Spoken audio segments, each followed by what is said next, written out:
अस्सलाम वालेकुम गाइस। तो आज हम पढ़ेंगे जो बकाया हमारे पास इतनी चीज़ें रह गई हैं, क्योंकि अब रोज़ा भी इफ्तार होने वाला है। 536 हो गए हैं, उसके एक ही वीडियो की गुंजाइश है, तो इसको कवर करते हैं इसी चीज़ को। अब जो हमारे पास पीयर इंटरवल वाली इसी चीज़ हैं, जो एवी ब्लॉक वाली इसी चीज़ हैं, उनको पढ़ते हैं। तो पहली जो फर्स्ट डिग्री एवी ब्लॉक होता है, उसमें सिंपल होता है कि जो पीयर इंटरवल होता है जितना नॉर्मल होता है ना, उससे बढ़ चुका होता है। अब वो बढ़ के और सब में उतना ही रहता है। ऐसा नहीं होता कि एक में बढ़ा फिर अगले में और बढ़ गया फिर और बढ़ गया। तो फर्स्ट डिग्री वाली में जो पीयर इंटरवल होता है, उसमें जितने डब्बे होते हैं वो डब्बे बढ़ चुके होते हैं, नॉर्मल से ज़्यादा ब्लॉक्स होते हैं, बॉक्सेस होते हैं, ठीक है। और उसको फिर वो सेम रहते हैं, तो इसे हम कहते हैं फर्स्ट डिग्री हार्ट ब्लॉक। इसमें कुछ भी करने की ज़रूरत नहीं होती। ट्रीटमेंट में आपको कुछ भी नहीं करना, आप बिनाइन है और खुद ही ख़त्म हो जाएगा, तो आपने कुछ भी नहीं करना। ट्रीटमेंट में पता चले मोनोथेरेपी, बैश थेरेपी कुछ लिखा हो, भाई कुछ भी नहीं करना, ठीक है। तो फर्स्ट डिग्री के अंदर क्या होगा, जो बॉक्सेस होंगे वो बढ़ चुके होंगे। काउंट कर लेते हैं हम, 1 2 3 4 5 6 7 8 9 बॉक्सेस हो चुके होंगे। 9 से 10 बॉक्सेस हो चुके होंगे। 0.2 सेकंड से ज़्यादा हो जाएगा। इस तरह से आपने याद कर लेना। मेरे ख्याल से नॉर्मल में 4 या 5 बॉक्सेस होते हैं, तो इसमें 9 हो गए हैं। तो इस तरह से आपने याद कर लेना। इसमें भी देख लो, 1 2 3 4 5 6 7 8 9। तो इस तरह से आपने इसे याद करना, तो 9 बॉक्सेस हो जाएंगे पीआर इंटरवल में। अब जो सेकंड डिग्री होता है, उसमें क्या होता है, उसमें भी कोई ट्रीटमेंट ज़रूरत नहीं होती। उसमें ये होता है कि हमारे पास जो पीआर इंटरवल होता है वो बढ़ता है बढ़ता है बढ़ता रहता है, मुसलसल बढ़ता रहता है। जैसे जैसे हम आगे जाते हैं, इसमें एक बड़ा, फिर इसमें और डब्बे बढ़ जाते हैं, फिर इसमें और डब्बे बढ़ जाते हैं। फिर एक टाइम आता है कि पी तो आता है, लेकिन पी के बाद जो QRS ने आना होता है वो नहीं आता, तो QRS एब्सेंट हो जाता है। तो इसको हम कहते हैं सेकंड डिग्री हार्ट ब्लॉक। लेकिन ये टाइप 1 है, मॉर्बिड्स टाइप 1। मॉर्बिड्स टाइप 1 में ये होता है कि जिस तरह हमारे पास यहाँ पे तो सिर्फ बड़े थे और फिर सब में सेम था, यहाँ पे मुसलसल बढ़ते रहते हैं। जो पीआर इंटरवल है, इसका जो डब्बे, इसके डब्बे फॉर एग्जांपल 5 थे, इसके डब्बे हो गए 7 हो गए, इसके डब्बे हो गए 9 हो गए। तो वो पीआर के डब्बे जो हैं, वो बॉक्सेस जो हैं वो बढ़ते जाते हैं। फिर एक टाइम आता है कि पी वेव तो आती है, लेकिन QRS वेव नहीं आती, वो एब्सेंट हो जाती है। उसको हम कहते हैं कि सेकंड डिग्री हार्ट ब्लॉक और मॉर्बिड्स टाइप 1 कहते हैं, ठीक है। फिर हमारे पास मॉर्बिड्स टाइप 2 में ये होता है कि जिस तरह हमारे पास जहाँ पे तो सिर्फ पीआर की इंटरवल्स बढ़ रहे थे, यहाँ पे पीआर के इंटरवल सेम रहते हैं, जस्ट लाइक जो टाइप 1 हार्ट ब्लॉक था। लेकिन यहाँ पे पी वेव के बाद QRS जो वेव होती है वो अचानक से गुम हो जाती है, वो ख़त्म हो जाती है, वो आती नहीं है।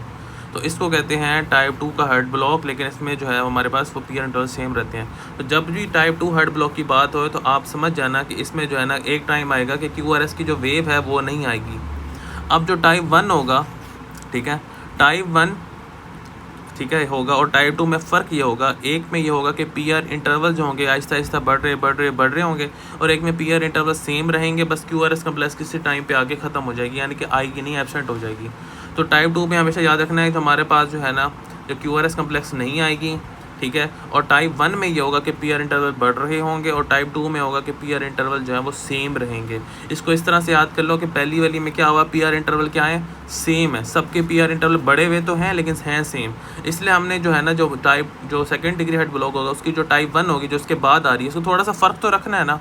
तो इसलिए फ़र्क रखने के लिए इसने क्या किया, इसने पीआर इंटरवल बढ़ाता गया, आहिस्ता आहिस्ता बढ़ाता गया, फिर बढ़ाता गया, फिर बढ़ाता गया, ठीक है। लेकिन अब जब टाइप 2 में आया, तो एक में तो ये था कि पीआर इंटरवल सेम थे, एक में बढ़ाता गया। तो ये टाइप 2 वाली जो है ना, वो दोबारा वो वहीं जो शुरू में कर रहे थे, कि यानी कि पीआर इंटरवल जो सेम रख रहे थे हम वहीं रखे हैं, बस QRS कम्प्लेक्स को हमने उड़ा दिया। तो इस तरह से आपने जो है ना इसको याद रख लेना है। फिर थर्ड डिग्री हार्ट ब्लॉक होता है। थर्ड डिग्री हार्ट ब्लॉक के अंदर सिंपल ये होता है कि हमारे पास QRS कम्प्लेक्सेस अलग चल रहे होती हैं, और जो पी वेव्स होती हैं वो अपने अलग हिसाब से चल रही होती हैं। सबका दोनों का अलग अलग हिसाब किताब होता है, लेकिन अपने अपने हिसाब में दोनों बराबर होते हैं। यानी कि जो R और R का इंटरवल होता है वो हमेशा बराबर होगा, क्योंकि वो चल रही तो अपने हिसाब से, लेकिन वो चल रही है मुसलसल, और इंटरवल जो है ना वो सेम रहते हैं। और जो हमारे पास जो पी वेव्स होती हैं, ये देखो पी वेव्स हैं, इनका भी जो हमारे पास डिस्टेंस होता है सबका बराबर होता है, चल रही है अपने हिसाब से, इनका कोई ताल्लुक नहीं है R वेव से, QRS कम्प्लेक्स से, तो अपने हिसाब से चल रही है, लेकिन आपस में बराबर होती हैं अपने उसमें, ठीक है। तो इस तरह से आपने जो है ना इसको याद कर लेना है कि थर्ड डिग्री में अपने हिसाब से चल रहा होगा, फिर आपने पेस मेकर लगाना पड़ेगा। सेकंड डिग्री में जो टाइप 2 होगा उसमें पेस मेकर लगाना है, और थर्ड डिग्री में भी पेस मेकर लगाना है। फिर हमारे पास जनाब अल्लाह आ जाता है मशहूर ज़माना जो है bundle branch block. Bundle branch block is too easy, but लेकिन ये जो हमारे पास UHS की OSPs हैं उसमें एक ही बार आया हुआ है, आई थिंक 1 से 2 बार आया हुआ है। और वो प्रॉपरली तौर पे देते नहीं है इसको सही तरह से। एक तो तस्वीरें सही नहीं होती तो पहचान नहीं पाता, वरना तो बहुत आसान है कि आपने इसमें सिर्फ 2 लीड्स देखनी है, V1 लीड देखनी है और V6 लीड देखनी है। अब इसमें क्या होता है कि जो लेफ़्ट बंडल ब्रांच ब्लॉक होती है, बंडल ब्रांच ब्लॉक का मतलब ये होता है कि हमारे पास इसको कोई तस्वीर निकाल लेते हैं इसकी हर्ट की। बंडल जहाँ पे जो बंडल ब्रांचेस निकल रही होती है ना, अब इसमें 2 बंडल ब्रांच होती हैं, एक राइट होती है और एक लेफ़्ट होती है। अब बाजू का क्या होता है कि हमारे पास जो राइट साइड ब्लॉक हो गई है, तब ये आपके पास वेंट्रिकल के पास यहाँ से बिजली नहीं आ रही, कि इसको सिग्नल्स नहीं आ रहे कि हमने कब जो है कॉन्टैक्ट करना है, तो अपने हिसाब से कॉन्टैक्ट करता है, तो वो हमारे पास जो है ना स्लो कॉन्टैक्ट करता है। क्योंकि या तो अगर आगे सिग्नल आते तो फास्ट करता, अपने हिसाब से करेगा तो स्लो करेगा, इसलिए जो है ऐसा लगता है कि बंडल ब्रांच ब्लॉक हो गई है। जो बंडल ब्रांच थी ये ब्लॉक हो गया, अपने हिसाब से कॉन्टैक्ट करेगा, तो QRS वाली जो होगी वो स्लोली तौर पर जो आएगी। इस तरह से आपने इसको याद कर लेना है और लेफ़्ट में उसके हिसाब से होगा। फिर इसमें क्या होता है, तरीका क्या होता है याद करने का, निमोनिक होता है इसका प्रॉपर।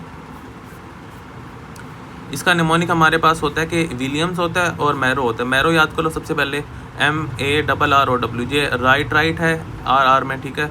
और जो V1 होगा और V6 हमने देखना होता है, V1 में M बन रहा होगा और V6 में V जो है ना W बन रहा होगा। जो V6 होगी ना, ये वाली ये V6 है, इसमें W बन रहा होगा। ये W नहीं है क्योंकि ये लेफ्ट ब्रांच ब्लॉक है, अभी इसको हम पढ़ते हैं। तो उसमें W बन रहा होगा, जबकि V1 है उसमें M बन रहा होगा। V1 में इस तरह की ही चीज़ बन रही होगी हमारे पास, ठीक है। जो QRS होगा वो हमारे पास ऊपर जाके M बना रहा होगा। तो मैरो से याद कर लेना आपने, हमारे पास राइट साइड का मैरो हो जाएगा क्योंकि राइट आ रहा है, और आपके पास V1 में और V6 में ये चीज़ें होंगी। फिर हमारे पास विलियम होता है। विलियम में क्या होता है कि हमारे पास लेफ़्ट साइड का होता है और हमारे पास V1 होता है, और हमारे पास क्या होता है V6 होता है। ये 2 चीज़ें होती हैं। तो हमारे पास V1 में W बन रहा होगा और V6 में M बन रहा होगा। यहाँ पर देखो कि हमारे पास क्या बन रहा है, ये M बन रहा है, और यहाँ पर देखें तो हमारे पास वो एक अजीब सा W सा बन रहा है। तो ये W सा बन रहा है, तो इसको आपने इस तरह से याद कर लेना कि ये नीचे जाके ये W सा बन रहा है, ठीक है। तो हमारे पास W भी बन रहा है और M भी बन रहा है। तो विलियम्स जो है वो लेफ़्ट में आता है क्योंकि यहाँ पे L आया हुआ है, तो V1 में W होगा, V6 में M होगा। इस तरह से हम बंडल ब्रांच ब्लॉक को जो है ना याद कर लेते हैं। फिर कुछ और चीज़ें हैं, इसको देख लेते हैं कि हमारे पास यहाँ पे आता है वेंट्रिकल फिब्रिलेशन में। देखो, एक तो एट्रियल फिब्रिलेशन पड़ी थी जिसमें हमारे पास RR एटलीस्ट आ रहे थे, बस A वेव्स नहीं थी, RR आ रहे थे, और उनका जो गैप था वो भी बराबर नहीं था, किसी में ज़्यादा किसी में कम, ये वो चीज़ थी। जो वेंट्रिकुलर फिब्रिलेशन होगी इसमें देखो कुछ भी नहीं है, ना P वेव्स हैं, ना हमारे पास R वेव्स प्रॉपर आ रही है, ना उनका गैप नॉर्मल है ना एब नॉर्मल है, कुछ भी नहीं है। तो इसको हम कहते हैं वेंट्रिकुलर फिब्रिलेशन। इसमें हमने CPR इमीडिएटली तौर पर देना होता है, डिफिब्रिलेटर से डिफिब्रिलेट करना होता है। फिर हमारे पास वेंट्रिकुलर टैकीकार्डियाज होते हैं। एक होता है हमारे पास सुपरा वेंट्रिकुलर टैकीकार्डिया, होता है वेंट्रिकल टैकीकार्डिया। जो सुपरा वेंट्रिकुलर टैकीकार्डिया होगा उसमें आपके पास ऐसे समझ लो कि ये P आया, फिर Q और नीचे चला जाएगा, फिर इस तरह के नीचे से आ जाएगा, नीचे से ज़्यादा हो जाएंगे। वेंट्रिकुलर टैकीकार्डिया का मतलब ये है कि वैसे वो दिल की धड़कन तेज़ हो जाती है ना, तो आपके पास जो गैप्स होंगे वो कम होंगे। बस सुपरा वेंट्रिकुलर टैकीकार्डिया में नीचे वाली साइड पे ज़्यादा जाएगा, और जो सिंपल वेंट्रिकुलर टैकीकार्डिया होगा उसमें ऊपर वाली साइड पे भी इस तरह से चीज़ें बन रही होंगी। इसको हम UHS के हॉस्पिटल में जब करेंगे तो इंशाल्लाह ये हमारे पास ईजी हो जाएगा वहाँ पे। तो ये चीज़ होती है। और एक लास्ट हमारे पास टोर्सार्ड डी पॉइंटेज होता है। टोर्सार्ड डी पॉइंटेज में इस तरह की चीज़ बन रही होगी, और ये UHS के हॉस्पिटल में भी इस तरह की बन रही थी, इस तरह से अजीब सा बन रहा होगा। ये यानी कि लेवल सेम नहीं होगा। देखो इसका लेवल, किसी का लेवल सेम नहीं है, अजीब सा जो ना वेव्स बन रही होंगी, किसी का भी लेवल सेम नहीं, कोई ऊपर है कोई नीचे है। तो इस तरह से हमारे पास टोर्सार्ड डी पॉइंटेज हम रिकॉग्नाइज़ कर लेंगे। और इसको ट्रीटमेंट, आई थिंक ये इसको वजूहात लिखी हुई है। ट्रीटमेंट ये होता है कि डिफिब्रिलेशन आपने कर देनी है, सबकी डिफिब्रिलेशन आपने करनी है, और मैग्नीशियम सल्फेट दे देना स्टेबल पेशेंट को। और ये इसकी वजूहात लिखी हुई ABCDE+NO। एंटी रिदमिक की वजह से हो जाता है हमारे पास, और B से एंटीबायोटिक मैक्रोलाइड की वजह से हो जाता है, C से एंटी साइकोटिक हेलोपेरिडोल या क्लोरोक्विन, D से एंटी डिप्रेशन की वजह से हो जाता है, और एंटी एमेटिक या एंटी फंगल की वजह से हो जाता है। NO से आप याद कर लो, ओपिएट्स से याद कर लो, बस काफ़ी है। इस सब में आपने डिफिब्रिलेटर वगैरह आपने कर देना है, डिफिब्रिलेशन कर देनी है, तो इस वजह से हम इसे ट्रीट कर लेंगे। फिर हमारे पास OSPs में आते हैं। नंबर 1 पे जो हमारे पास OSP आती है वो हमारे पास आती है कि ये फर्स्ट डिग्री हार्ट ब्लॉक होता है। इसके अंदर PR इंटरवल जो होता है ना वो बड़ा होता है, 0.2 सेकंड से डब्बे जो होते हैं वो ज़्यादा होते हैं। देखो 1 2 3 4 5 6 7 8 9, तो 9 डब्बे बन जाएंगे। तो हमारे पास PR इंटरवल जो है वो नॉर्मल जो 0.2 सेकंड होता है उससे ज़्यादा होता है हमारे पास, ठीक है। उसमें फर्स्ट डिग्री में कोई भी हमारे पास मैनेजमेंट की जरूरत नहीं होती, और PR इंटरवल सबके PR इंटरवल बराबर होते हैं, सब में PR इंटरवल क्या होते हैं, बराबर होते हैं। फिर हमारे पास सेकंड डिग्री में आता है। सेकंड डिग्री हार्ट ब्लॉक में हमने क्या पढ़ा था कि एक टाइम आता है कि QRS कॉम्प्लेक्स खत्म हो जाता है सेकंड डिग्री में। अब इसकी 2 टाइप होते हैं, मोर्बिड्स टाइप 1, मोर्बिड्स टाइप 2।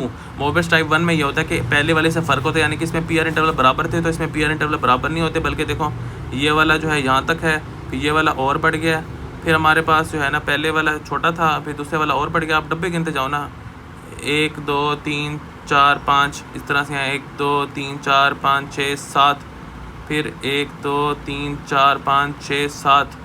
तो इस तरह से डब्बे जो है ना आहिस्ता आहिस्ता बढ़ते जाएंगे और गैप जो है ना आपको विजुअली तौर पे नज़र आ रहा होगा। देखो इसमें जो है तकरीबन 2 डब्बे ही नज़र आ रहे हैं जो इस दोनों के दरमियान है।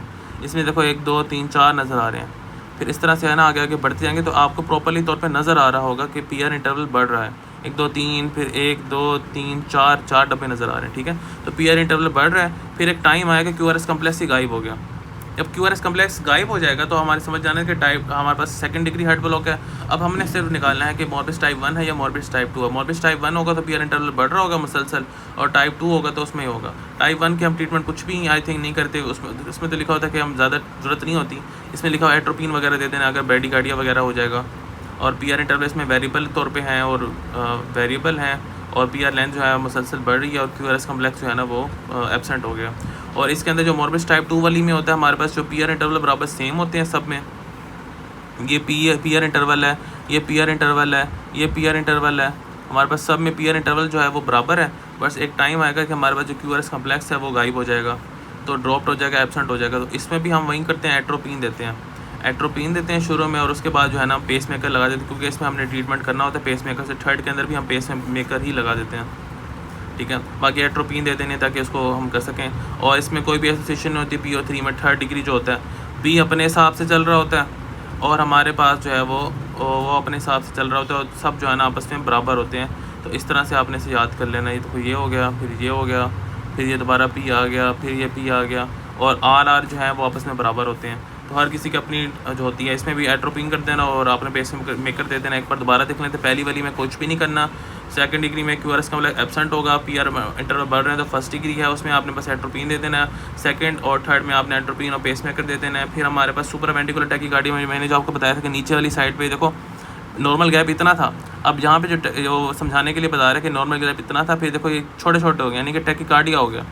अब टैकीकार्डिया या तो हमारे पास सुपर वेंटिकुलर हो सकता है या फिर हमारे पास वेंटिकुलर हो सकता है, ठीक है। अब देखो इसमें भी आपके पास गैप कितना कम होगा, तो ये वेंटिकुलर टैकीकार्डिया बन गया। तो अगर तो ये देखो ऊपर वाली साइड पे ज़्यादा जा रहे हैं, जो ऊपर वाली जाने थे वो और ऊपर चले गए, तो वेंट्रिकल टैकीकार्डिया। और सुपरा वेंट्रिकल टैकीकार्डिया में जो नीचे वाली नोकें थी वो एक दूसरे के करीब आ गई हैं, ऊपर नहीं जा रहे वो, बल्कि नीचे वाली। तो सुपरा समझ लो, सुपरा ये वाली है ना, सुपरा समझ लो कि सुपरा का मतलब ऊपर होता है ना, तो वो ऊपर नहीं जा रहा बल्कि ऊपर से नीचे वाली साइड पे हुक्म चला रहा है। तो नीचे वाली जो है ना नोकें आपस में एक दूसरे के करीब आ गई हैं, तो इसे हम कहेंगे सुपरा वेंटिकुलर टैकीकार्डियाज। बाकी इसको ट्रीट करने के जो मैनूवर्स होते हैं वो वैगल मैनूवर होते हैं, कैरोटिड मसाज होते हैं, ताकि टैकीकार्डिया को कम करना है ना। बाकी एडिनोसिन होती है, बीटा ब्लॉकर, कैल्शियम ब्लॉकर, और हमारे पास कार्डियोवर्जन होता है। ये आपने याद कर लेना सबके लिए, बीटा ब्लॉकर और कैल्शियम ब्लॉकर, क्योंकि हमारे पास बहुत तेज़ हुआ है दिल की धड़कन है, तो हमारे से रेट वगैरह कंट्रोल कर लेंगे, और मैनूवर्स वगैरह होते हैं।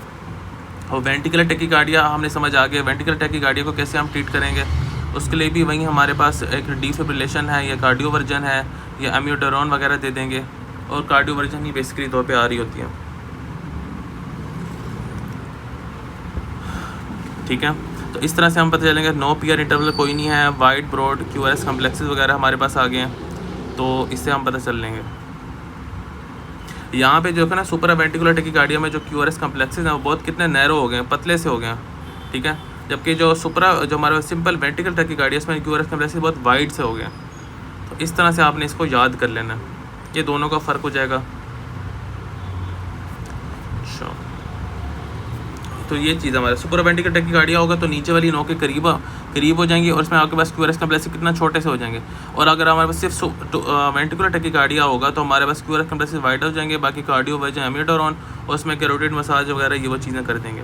तो 60 पॉइंट इसमें देखो कि कोई पॉइंट ना आपस में सेम नहीं होंगे, सारों के डिफरेंट लेवल्स होंगे। नीचे चल रहा है, फिर हमारे ऊपर चला गया, तो इसलिए हम इसमें जो है ना ये वेव्स बनाते हैं ऐसे।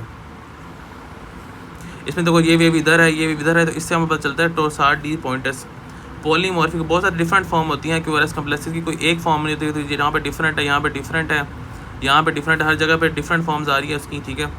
और ट्विस्ट कर देते हैं अराउंड बेस पे, यानी हमने ट्विस्ट कर दी यहाँ पे ऐसे, क्यूटी प्रोलोंगेशन हो जाती है, इसका क्यूटी का मतलब ही क्यूटी प्रोलोंग हो जाता है, ये टोसार डिपोर्टिस कहते हैं इसे हैं। मैनेजमेंट में हमने पढ़ा था कि मैग्नीशियम सल्फेट देते हैं और डीफिब्रिलेशन वगैरह कर देते हैं, इलेक्ट्रोलाइट्स वगैरह को ट्रीट कर देते हैं अगर इलेक्ट्रोलाइट्स की वजह से है।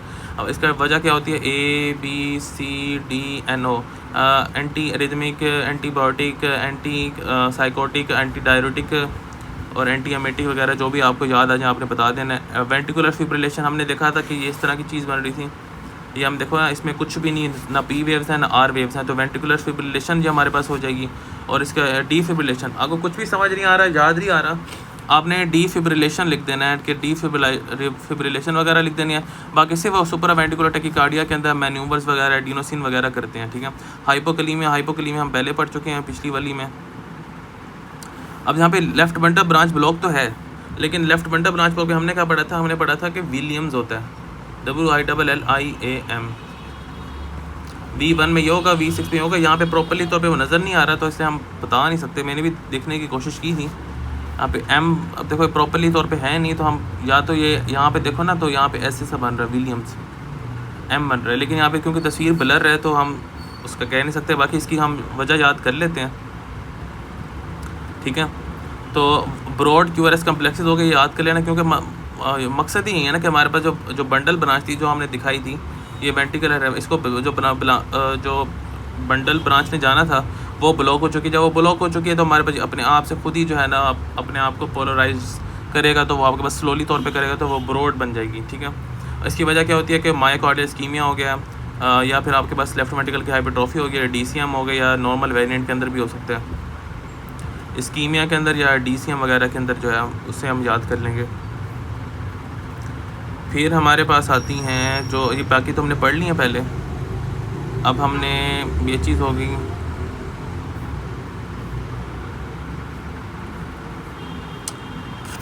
ओके, ये हमारे पास एट्रियल फिब्रिलेशन पहले पढ़ चुके हैं, ये भी MIs पढ़ चुके हैं सारे।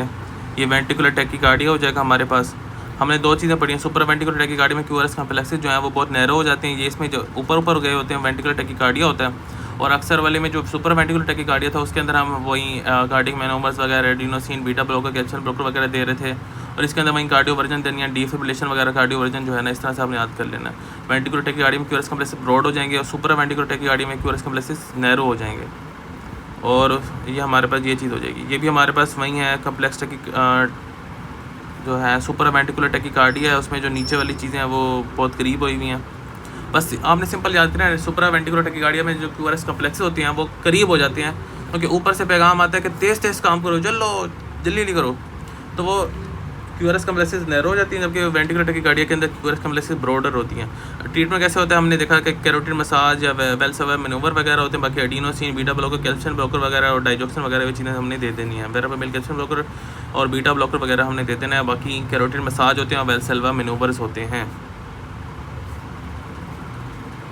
ये देखो कितना मजे का सवाल है यार, ये बंडल ब्रांच ब्लॉक जो हमने पढ़ी है अभी, देखो ये हमारे पास कौन सा बंडल ब्रांच हमने दो पढ़ी थी, एक तो विलियम्स पढ़ा था,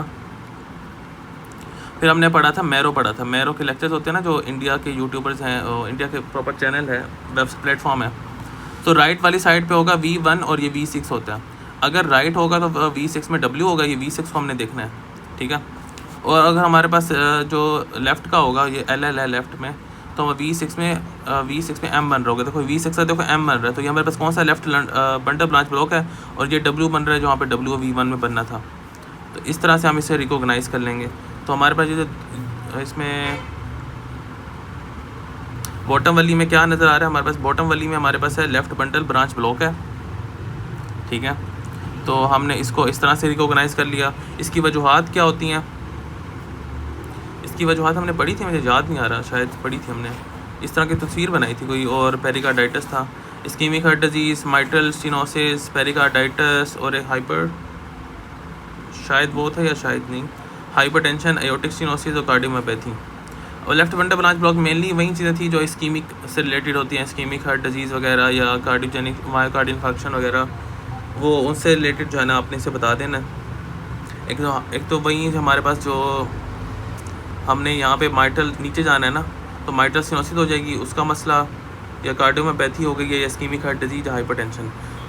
और ये वाली हमारे पास राइट बंडल ब्रांच ब्लॉक है जिसमें हमारे पास निमोनिक होता है, मैं रुका इसमें V1 में हमारे पास M बन रहा होता है। देखो ये M बन रहा है, ऐसे होता है ना M, तो ये थोड़ा सा फैंसी वे में M बन रहा है। तो ये देखो V1 में M बन रहा है और उसमें जो हमारे पास W बन जाएगा। तो ये इस तरह से हमारे पास इसको याद कर लेते हैं। बाकी इनके नॉर्मल वेरिएंट भी होता है। देखो इसके राइट साइड के आगे पल्मनी होता है, तो पल्मनी हाइपरटेंशन या पल्मनी स्टेनोसिस, और बाकी कार्डियोमायोपैथी और एम्बोलिज्म। सिंपल है, इसकी वजूहात अगर आपने याद करनी है तो सिंपल है। देखो ना, दोनों की सिंपल है। अगर लेफ़्ट साइड का मसला, ये लेफ़्ट साइड है हमारे पास और राइट साइड है। लेफ़्ट साइड में होगा या तो आयोटिक सिनोसिस हुआ होगा, इसी तरह अगर राइट साइड का मतलब तो पल्मनी स्टेनोसिस होगा। लेफ़्ट साइड का मसला तो हाइपरटेंशन हो सकता है और राइट साइड का मसला तो पल्मनी हाइपरटेंशन हो सकता है। ठीक है, इसमें बॉडी की हाइपरटेंशन जो होती है सिंपल, या फिर हमारे पास जो है ना DCM वगैरह या कार्डियोमायोपैथी कोई हो सकती है। बाकी ये आपने चीज़ें याद कर लें। इस्कीमिक हार्ट डिजीज़ है और इसमें हमारे पास एम्बोलिज्म हो जाएगा या नॉर्मल वेरिएंट हो जाएगा, ये आपने याद कर लेना। सिंपल है। एट्रियल फिब्रिलेशन हमने ये पहले वैसे कर चुके हैं कि उसका इंटरवल सेम नहीं होता।